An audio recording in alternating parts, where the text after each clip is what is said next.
Mr. Yo, can you hear us?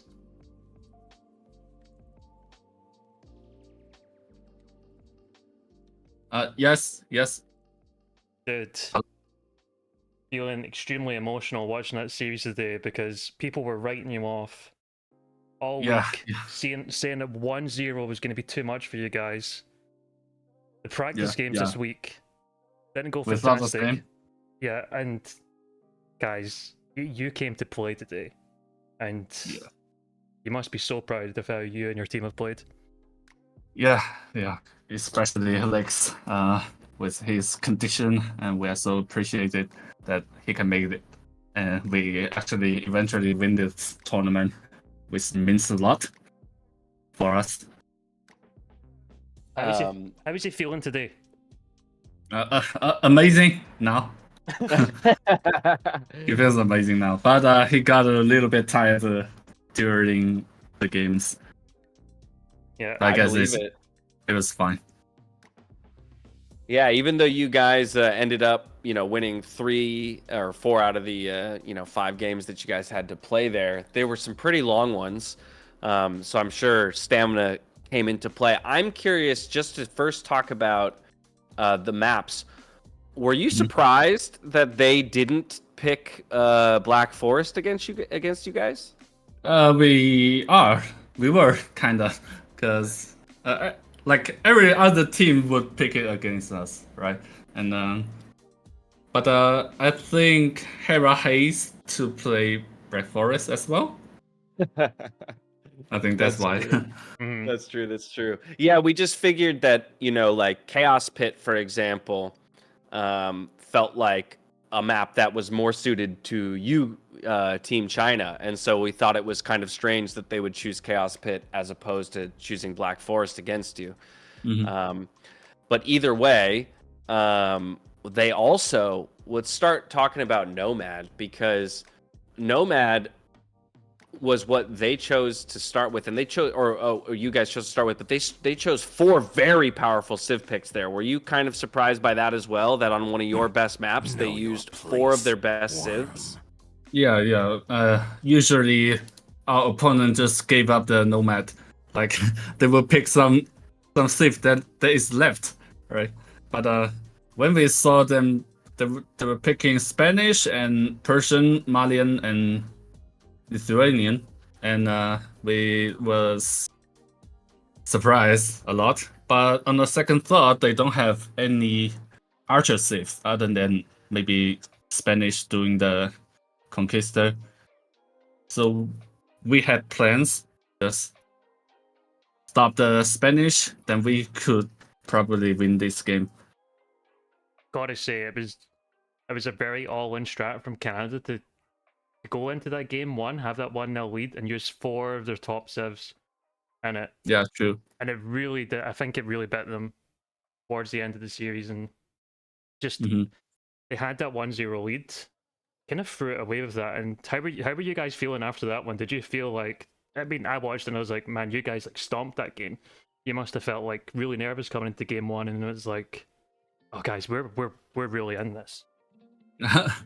Well, we were confident enough at the start, then we got even more confident after the game 1. Understandably Nice. so. Now, I want to talk about the migration game, because that to me was one of the most nuts games I have seen in a long time. And mostly I just kind of want to listen to you talk through it, Mr. Yo, because we thought you guys were dead. Yeah, at one I thought point. I was. True. They You had don't say. they had a 200 eco lead.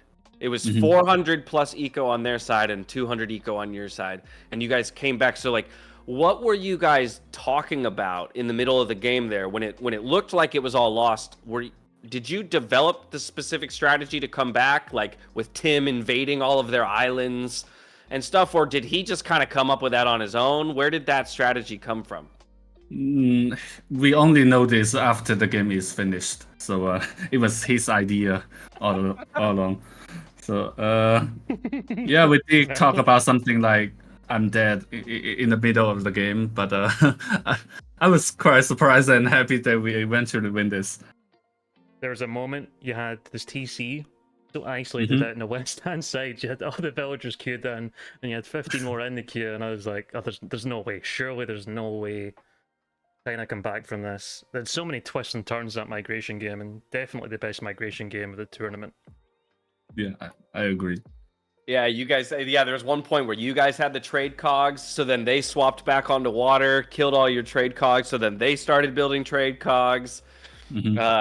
And then I will just say also, because I think you mentioned how well Lix played. I think Migration was a game where Lix was on fire because Tim was killing all the home islands, but Lix with the Japanese towers and then Halberdier and Skirms doing that big, and the Trebs. He kept his 4 Trebs alive, and I think he did just such an incredible job on the center island there, keeping you guys in it. So kudos to him on that. But Migration, I think, what a massive comeback win for you guys there.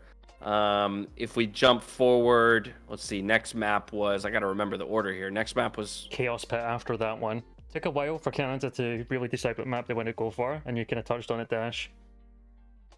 See, like, yeah, I mean, Chaos Pit seems more to me a map that trends towards China strengths. Were you happy with Chaos Pit, the next map, Yo, when you see that got selected, or are you just ready to go in whatever map it is?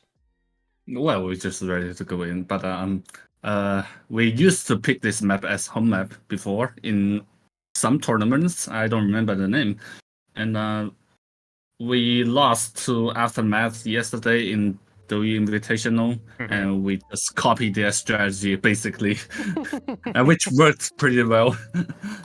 Oh, interesting. I was going to ask, so I didn't see that series yesterday. I was going to ask where that strategy came from, because the double tower rush with one of those coming from the pocket was very interesting. And you guys, obviously, you got a lot done in Feudal Age, but what it meant was that Canada actually had time to chop to the outer edge, and they walled you guys in. And so we were wondering how you guys were ultimately going to deal with the fact that you were getting walled and towered on your wood lines while you were controlling the center. They were taking the outer ring. How did you navigate that part, that middle game? Well, everyone was worrying about we were not able to go outside, but I said eventually we will go out. Don't worry, we just go all in the middle, and I think. I remember it was Lix, right? It was Lix again. Lix opened a small. Like, yes, one tree. Yeah, he got one tree open on the right hand side. You're right. Then I sneaked some villager outside at that point, and their economy was pretty damaged in that moment. And I am switching to cavalry archers. Then we have the game. The sneak base in the back. It was. I was gonna say that TC in the north that you got. Yeah, the sneak base was great. Brutal. Oh, and it was such a good one again. Going into African Queer next. It's not a map that you guys have actually, like, no disrespect, looked all that comfortable on. And it was another shaky game against Canada in this one, but they did. And I mean, Canada have looked very, very good in African Queer, and all due credit to them. Was this the game that Lix was maybe starting to get a bit tired and the level was starting to drop? Well, so you could tell on his gameplay. I could like see watching. I was like, oh, I really don't want this to be like the case, but I was like, I had that feeling, you know, because I'm concerned about it. I was like, taking a bit too long for him to add the TCs, maybe not doing. Well, I guess that's the question, right? So he took a lot of damage really early in Feudal Age because he got doubled by 2 spears, archer, and 3 scouts. And so he went down to 19 villagers, right? And but then he still went to Castle Age early and dropped to Castle. We were thinking that at that point he should just choose to go like into 3 TC boom and like maybe just some Janissaries out of the 1 castle. But then he went forward with a 2nd castle before ever going to another TC. So that just felt like some decision making, maybe mistake there, because he didn't really get much damage done with the 2nd castle. And then he went to 3 TCs and he wasn't able to get into the game by the time that you were getting killed in the south. Yeah, true. Well, according to Lix, he thought like going Janissary was a big mistake, and he's that kind of player when he took a lot of damage he want to, just prove more value instead of making TCs to boom. Right.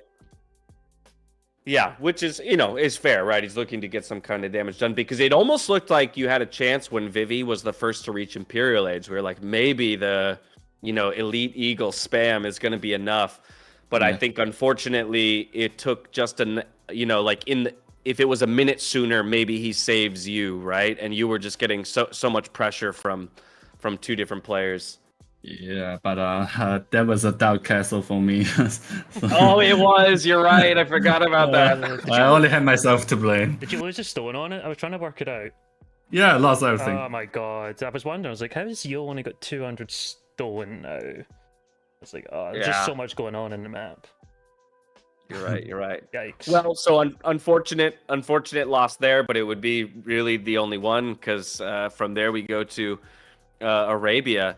And talk to me about the approach on Arabia because I think it was very interesting. They denied Burmese. They denied Burmese as well. How dare they? Yeah, you did deny, but they didn't let you have Burmese. But the idea that I think both of your pockets went to 3 stables in Castle Age, which was very different from your opponents who tried to go to TCs first. Well, in my case, because I took a lot of hit, my base was completely a mess, and I reached Castle Age too late. That was my only option to go all in with the Knights. I don't know about Tim's. I don't have time to check his site. Right. Yeah, he was 4 stables himself. Then I did a TC just about the same time as you. But I just thought it was really funny that Canada. Were you expecting them to? You obviously had Burmese and Goths planned again for today, right? Surely. Yeah. Well, but they picked Burmese in their last pick. We didn't expect that. I actually said the same thing in Discord just there. I was like, I wonder if Canada will just sneak a Burmese at the very end just to deny it. It's like you know it's coming, but so many teams have just struggled to stop it anyway. That was smart, and we will worry about it if we can see Goth and Burmese from their side. I've actually said the same thing before the game. I was like, it's gonna be really funny if Burmese and Goths get lined up from Canada. That would be very ironic. Yeah. Yeah. Well, my final question, another congratulations to you, Mr. Yo, but my final question is just kind of when you think back on the tournament as a whole, because it's a very long one, of course, but with this Team China coming together, I think if we go all the way back 4 months ago when people were talking about your chances in this tournament, everyone, of course, knew you could be a threat. But people were questioning, what is Vivi's form like as he hasn't been around the game nearly as much until very recently. Same thing with Tim and Lix. You being really the only constant that a lot of people at this point could remember. How confident were you at the beginning of the event, versus, how you feel about the team now and how do you reflect on the whole experience? We lost to Vietnam at the start and went to the loser bracket. And in that moment, our minimum goal would be like top 3 or top 4. And we didn't have much confidence until we beat Finland. Which is the team we thought was the best. Like we always consider them like one level higher than other teams in Nation Cup. I think we all did, and that was such a That was such a big statement win against Finland, 4-1. And after that big win, we got ambitious, and everyone in my team was talking about we are going to get their champion this time. Very cool. Yeah, that's awesome. Well, champions you are. Thanks. Yeah, big congratulations. Yo, you've been phenomenal this tournament. I think Tim had some shaky stages in the early parts of the tournament, but the last few series, he's been in absolute god mode. Lix, what a hero today, playing sick. And Vivi hitting farm at the right moment as well. You could see it in KOTD. Really big congratulations. You guys deserve it. Yeah, my whole team is amazing. We'll let you guys go. Go and enjoy your night. Have many beers. Smoke some cigarettes. Okay. Don't sleep for Okay. 48 hours. Oh, no, I'll stay away until next year. Party There you time, go. baby. Alrighty. Thank you again, Mr. Yo. Congrats. Okay, thank you. Bye bye. Bye. Alrighty, sir. Oh, sheesh. Congratulations to you as well on an incredible event, my friend. Yeah, and thanks to all the other admins as well, not just myself. They've been phenomenal. 6 months, obviously, of work between us all, and just such a massive relief, honestly. I'm sure. Well, you should be very happy. Whew. I think the event delivered on every level. To those of you in my chat, but also Paradox's chat, if you have the means to do so, please feel free to donate to up the prize pool at the very last moment here and support as best we can this incredible community and our incredible players, our incredible admins, our incredible scripters. The list goes on. Incredible community. Yeah, and this incredible community. And Paradox, finally to you, thank you so much for the invite to come cast this with you, my friend. No, it was so last minute. It was last minute, but it was a pleasure as always. I'm very glad you could join me, Dash. It was a pleasure, really was. Hell yeah, and you got me up early on a Saturday. That's a tough thing to do. Dude, 9 a.m. is not an early start.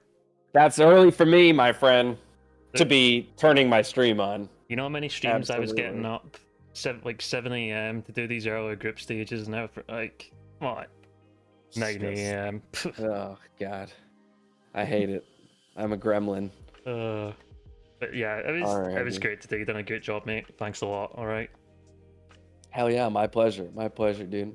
Alrighty, well, with that though, we'll leave you to it, Thank you. Take care. and I'll catch you another time, man. Yeah, let's Yeah. get some team games in Yeah, sometime. sure. All right, sounds good. Peace out.